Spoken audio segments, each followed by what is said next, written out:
One of us is gonna have to change.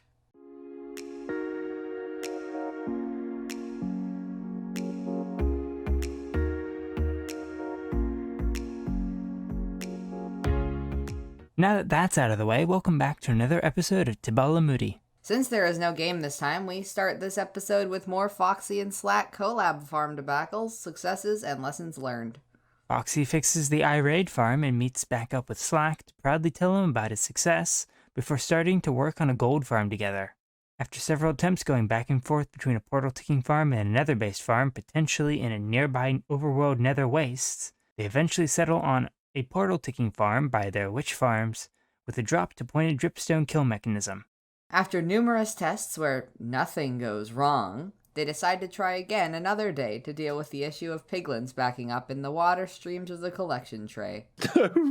There's no reason to worry about it. It's all going to work fine. Okay? Right, let's do this. Okay, ready? I'm turning those two on. Oh, dear God. You're turning stuff on. We don't even have a Those two are on. Okay, yep. Okay, I'm going over this side. Let's turn this one on. Those two are now firing. This is good news. Oh, my God. This is a lot of There's no lag at all. It's absolutely fine. Oh, my goodness, that's a lot of pigment. Oh, my God. That is a lot of pigment. They finally get the farm functional, only to find out it's losing items. So they fall back to using trident killers and eventually settle on a design using impaling tridents. Except Foxy accidentally enchanted half of them with loyalty. After no other issues involving missing minecarts, water streams, falling into the kill chamber or down holes, picking up the tridents, or box deaths, the two of them get the farm functional. One side is on Slack. Side 2 is on Slack. I've fallen in again, Slack. Oh, I didn't turn on the trident killers. Ah! Oh, there's one of the little fella. Oh, geez, now I broke the... Stop! What'd you do? No, I've only got half a heart! What'd you do? Foxy, what'd you do? The baby one jumped out again. Jeez, that's very laggy. That's very laggy indeed. Oh, no! Slack, please tell me there's no burnificator on the system. There's no burnificator on the system. I can't. There's a pigman wearing my boots. As they neared the completion of the farm, Foxy and Slack realized they didn't exactly remember why they were putting themselves through all of this. Yeah, can I ask a question that I don't even remember the answer to now? Okay. Why are we building a goat farm? Because bruh. We need gold for views.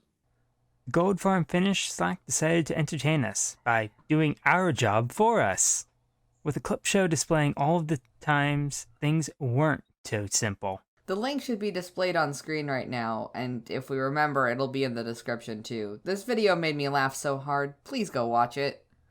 Bigglesworth starts out his week in his underground area, where he has discovered that somehow fox poop has made its way into his base. Upon surfacing, he discovers more poop everywhere, a beacon gifted to him by Zap, as well as the quest cat. What is this? What is going on up here? It's a cat with a lamp. Quest cat? You know what this means? Do you know what this means? The AI heard me complaining about quests. We have a quest. We do! Thankful that the game has finally given him a quest to do, Pigglesworth decides to be a hunter and sets off to complete his task. After horsing around with the boat near the abandoned village, he sets sail for the second location. He safely arrives at the third location and manages to get through the trials without dying. Returning home, he discovers that the quest cat has packed up shop. His quest now over, Pigglesworth turns to work on Operation Annoy Dadcraft, with some additions to the surface part of his base. Before he can figure out what he can build to annoy Dadcraft with, though, a mysterious pipe appears, telling him to feed it oak, spruce, and jungle logs for a surprise. While gathering the logs, he decides to experiment with the fox poop left at his base, finding it better than bone meal for growing carrots. After satisfying the hunger of the pipe, a pig face appears on a nearby hill. Do-do-do-do-do. Hi, I'm Dadcraft. Do-do-do-do-do-do-do. Where's that dang pig? Da-da-da-da-da. I would TNT everything if I could, but I don't have time. What is that? always feel like the pig is watching me. JC is in need of gravel, and so sets out to an ocean to gather some, with some axolotls on leads to serve as her guards. Further concrete supplies gathered, JC heads over to the shopping district with some adorable slime banners to construct a slime shop, only to discover Quest Cat and its associated quests. She decides that the quest is more interesting than building the shop, and picks the wizard class because it's purple and has potions. After a bit of frustrating parkour... No, I'm gonna do it. I need to concentrate. It's not having my head that easily. No. Is it even possible? I don't know it. I don't know that it's possible. Okay, I have to be in the lava right now. Okay. Don't die. Don't die. Don't be on fire anymore. Oh, phew. Phew.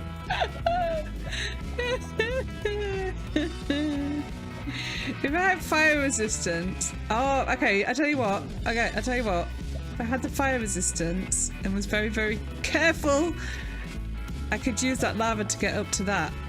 I could do that. I could do that. So I don't think I'm gonna make this jump. Oh, I made it! Oh, we're on the ice!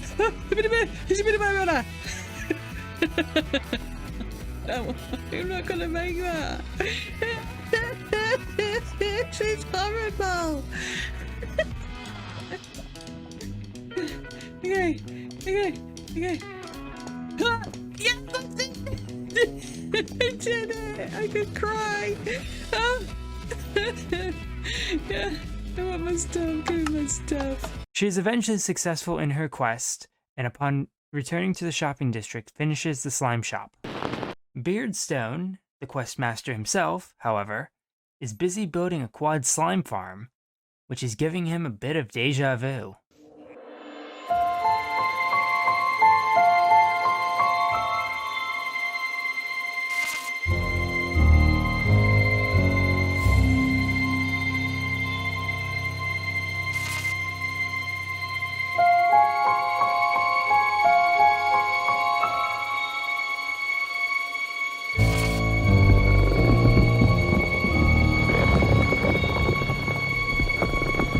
Not the first time I've died during an intro, and to be honest, probably won't be the last. But that was also a really strange dream when I knocked myself out just there. Everything seemed kind of familiar, but not really familiar. It's a bit weird. I mean, I don't know if it was a premonition, because I'm pretty sure I saw a quad slime chunk farm there as well, which is actually what we're going to be doing today.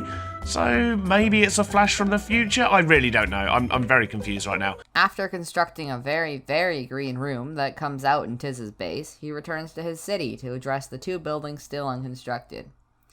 2 more empty buildings set up, he then flies out to the location for part 2 of his RPG quest, a jungle temple.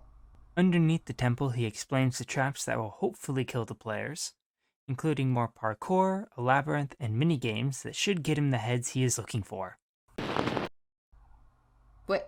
Wait, he did what? No, I'm not doing this.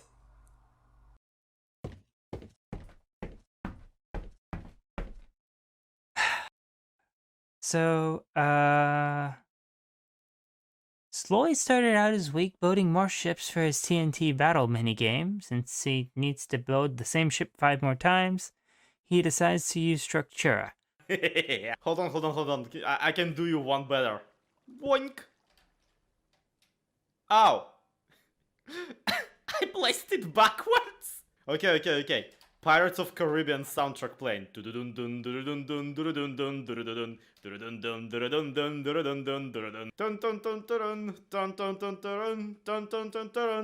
there it goes.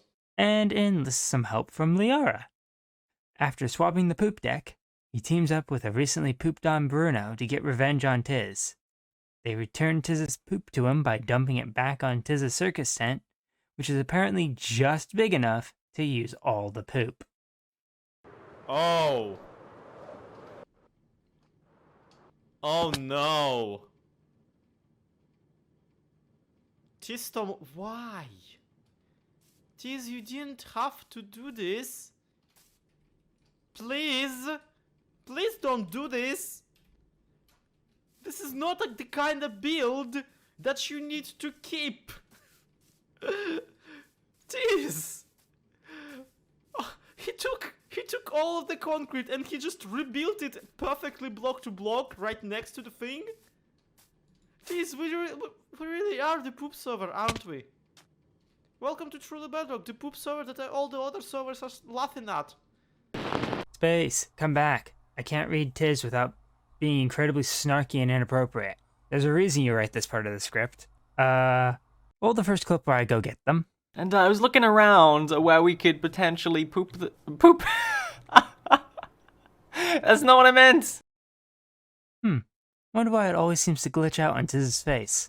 I don't know.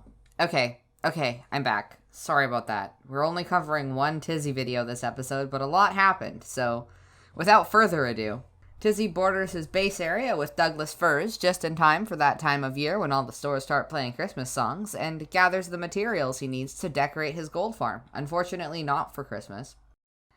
He also shows off his new invisibility hack, which leads to this adorable moment where he gifts Beardstone a corsage. Okay, let's just go over to him, I guess.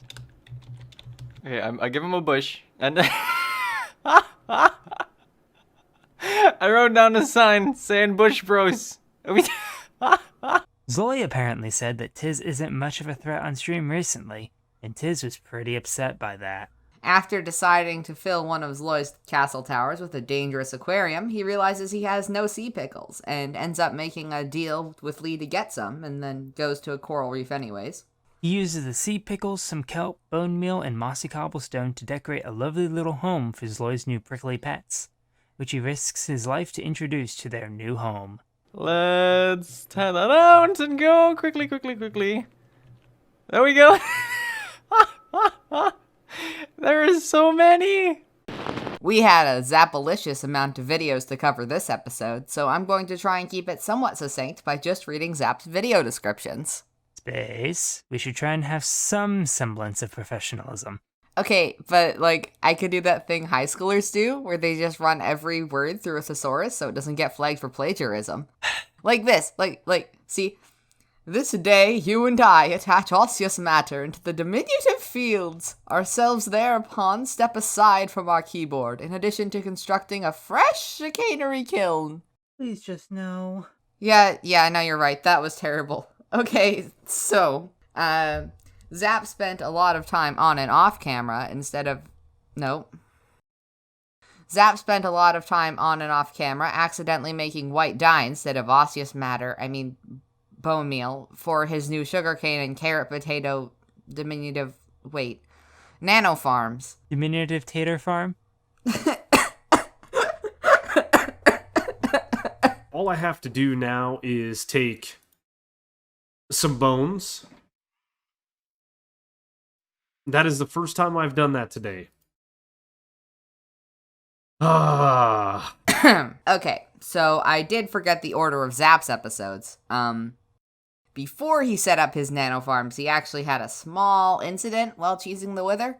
And like I said earlier, I decided as the bar was going down, I could give this thing a swing of the sword and we could get ourselves a wither head.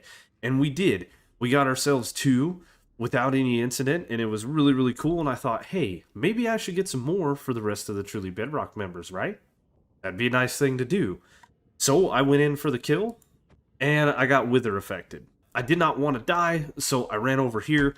I hit escape, I hit save and quit, and I relogged. When I relogged, I wasn't dead. I had full hearts. I was standing right where I logged out. But when I looked in my inventory, I didn't have anything. He managed to find some of the items that had glitched through the bedrock ceiling, but he had to replace most of his stuff. He also added some ghasts to the sky around his base. They add a lot of depth to the area. And then he furnishes one of the floors in his tower. If you asked me to draw a map of which floor has what at this point, I could not. With some nano farms. But I mentioned that earlier. His melon and pumpkin farms had a couple issues, so he spent a while fighting off the mysterious creepers and spiders that spawned while he was fixing them. If any of this seems like it's out of order, it probably is. He also set up a cheaty furnace with a smoker to cook all the potatoes from his nano farms, and spent a while re-rolling all of his villagers. Lee Hangout! Poggers! Professionalism, or at least the semblance of it. Right. Right. So we got to see my favorite two people hanging out together. They have such a fun energy when they collab. You should go watch both Zap and Lee's videos. All of them. Okay, Elvin's glaring at me to get a move on. So Lee answers the question of why skeletons are spawning in Zap's floor, but she really came over because she needed coal for a project she wasn't sure she was gonna do. He gives her a fairly decent amount of Dorito blocks, and then takes her on a magical boat ride through the Nether to see his fortress farm, the one that's next to the double blaze spawner. Who do you think we're gonna kidnap into doing Nether duty next season? I don't know. No. It's because, like, I made the tunnels last season, and now I'm not afraid to be here, and you did it this season, and you lived here to begin with, so, like, is it just gonna be us forever? Speaking of Lee, she starts out this stretch of 3 videos by returning the gold she stole to Silent. After checking her shop, she manages to glitch to a strange but familiar world. But, yeah, we are gonna go ahead and... Hello? Hello? What is, rockets? I'm out of rockets. We gotta go buy more rockets. Rockets. Alright, what is going on? I caught it in the act this time. What? No. Huh. That world when she left the concourse the first time looks very familiar. It kind of looks like your base, aesthetically, but with a blue sky. It's definitely like an alternate universe version of the shopping district. It sort of looks like the entire world was broken apart and put back together in the wrong order. Yeah, and I don't see Evil Jesse's tower there too, which seems really weird. Anyway, once the world returns to normal, she flies back to her base to install some roofs on her lanterns, before heading off to give Jade a beacon and show off the Toretto Sphinx she gifted Slack. After rejoicing and not being squished, rip small Lyarrah, she goes to visit ZloY to utilize his smelter, to find that ZloY has finally noticed a few more gifts, this time of cactus and feathers still attached to the chickens. You weren't gonna use that tower. I mean, I would probably have put a cactus farm in it. It's kind of perfectly sized for it. Right? It fits so well. It fits so yeah, well. either that or pumpkin and melon one. Point being that keep doing this, whatever it is you're doing, and I'm afraid suddenly in alphabetical order in my prank list, the letter L is gonna be higher than the letter Datcraft. Quartz obtained and smooth, she constructs the bottom of her observatory on one of the cliffs overlooking her base. After meeting up with Zap, she finishes up the observatory with what she does best, building a large sphere without reference or anything. Just poof. Sphere. So, do you want to read out the self-promotory stuff, telling them to like and subscribe, or should I? Can we just not? I'm fine not having to do much with the Discord that's linked in the description. Oh yeah, and I like just posting random nonsense when we're writing these on the Twitter that's also linked in the description. So? So? Are we gonna make a joke about the costumes, or...? Nah,